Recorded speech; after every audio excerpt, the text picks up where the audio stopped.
Hello and welcome back to another Summer Winos travelogue that nobody particularly asked for. I'm sat here with Bob Fisher outside. Well, I think you can probably guess. If you need told what this location is, you probably don't want to be watching anyway. So what have we got coming up? Well, we've reached Getting Sam Home in our quest, which is the feature-length special from 1983. A big favourite of both of ours, isn't it? Yes, very much so. I think it's the pinnacle, really, isn't it? Well, we'll find out as we go along.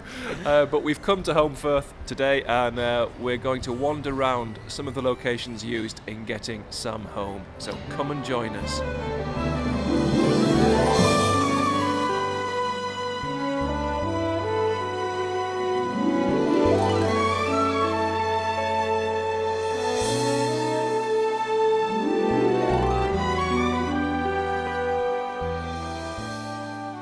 We're at the CoOp, and this is a CoOp that was partially redressed to be Mr. Fairbairn, the tailor's shop. And it's still a working CoOp, fantastically. Some things in Last of the Summer Wine never change, and this is one of them. So I think we get a shot from this window, which is where Mr. Fairbairn is messing about with his tailor's dummies. And we see a shot looking across to this house here as well, which is virtually unchanged too, which is nice. We're now in the yard that was the location for the big reveal of Sid's chip van in Getting Sam Home. Big pink monstrosity that it was. And remarkably, it's very much unchanged. You'll notice It's fantastic. the building behind us there. Bob, do you want to lead the way? Yeah, it's got really distinctive windows that you can clearly see in Getting Sam Home. But come this way. Come.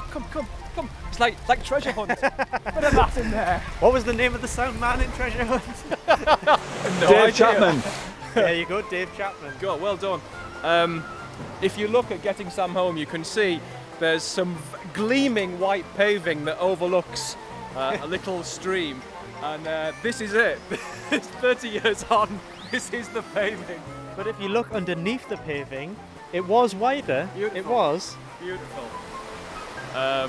Wander out. So Clegg takes control of the chip van and kind of circles it round, doesn't Yeah, he? and gets very perilously close to the edge and chudders away.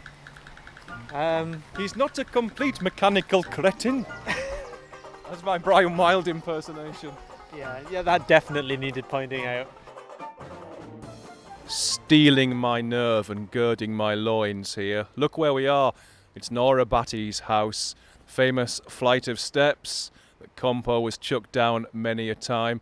And Wally came up drunk up these steps in Getting Sam Home. And what have we here? Oh, those jeans. Those wrinkled jeans. You're not no more. He's always looking at me legs. This is Home School, which features prominently in Getting Sam Home. You might remember the trio sitting on the wall there discussing childhood, basically, and I think it's a scene that sums up quite nicely what Summer Wine is all about. It's about thinking about the past but also looking forward to the future, which will inevitably bring death. And once Clegg actually points this out, they chuck him over the wall, and quite right too, I suppose. Something that isn't touched upon that much, I don't think, in Last of the Summer Wine, which is the Second World War. I was like, No. for three men of that age. It clearly looms large over their lives, but it's not really brought up that often. But I think it's just one of the most poignant bits in the entire series when Clegg mentions little Tommy Naylor, I think was their schoolmate, and they say, there he was lying in a field in Africa with a little bead of blood on his face. And it's a really poignant moment, and in the midst of what can be quite, there's elements of classic farce in Getting Sam Home, but that just jumps out of nowhere. It's sweet, isn't No, it? it does, and it's like I say, it's a scene that kind of sums up the whole atmosphere of the series at its best, I think. Yeah, and the fact that they've done it outside what is clearly their old school as well, kind of brings us full circle, really. And it's because there are kids in the school playground when they're doing and it. we open with shots of kids in the playground as well. And you kind of think that, I think that the hidden subtext is, well, there but for the grace of God, that it something like that will never happen to those kids. Okay, let's recreate the classic scene where Foggy walks from the cafe and up this legendary flight of steps, quite a well-used flight of steps in Last of the Summer Wine, this one, and he walks all the way up, tries to walk all the way up, and as he's getting to the top, a party of children race around the corner.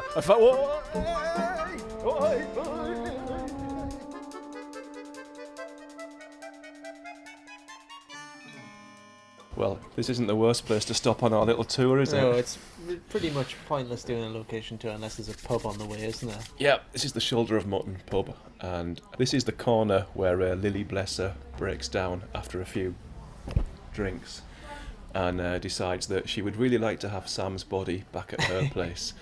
And so everybody is gathered around this table, I think. Foggy and Compo, Clegg and Sid. It's the call to adventure, really. The whole plot begins here. You know, you see Sam, you get to know him a bit. He pops his clogs. Yeah. But it isn't really until what?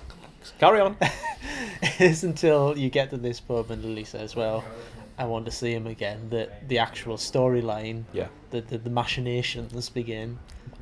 Machinations, yeah. So here we are. This is the corner where they all sit in this very pub. Yeah, and, so a bit of cosmetic changes going on. There's no wooden ceiling anymore. A lick of paint. Yeah, but in terms of design, in terms of layout, it's pretty much exactly the same. So let's get as drunk as they did. Here's to Sam. To Sam. Well, here we are at the end of our journey. And very much the end of the journey for Sam as well. This is the Holy Trinity Church in Hepworth, a beautiful village, only a couple of miles away from Holmfirth, and this is where Sam is buried in the final scenes of getting Sam home. Yeah, we think that Sid's chip van was brought in behind us, the place where we've just walked from, and then there is a lovely shot towards the end of getting Sam home of Foggy, Compo and Clegg standing exactly where we are now. Yeah, pretty much. With the church framed behind them.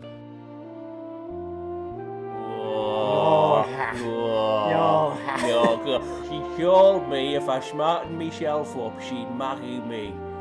Like a fool, I did. Alright, you fish. What, the blood and stomach pills? Get out!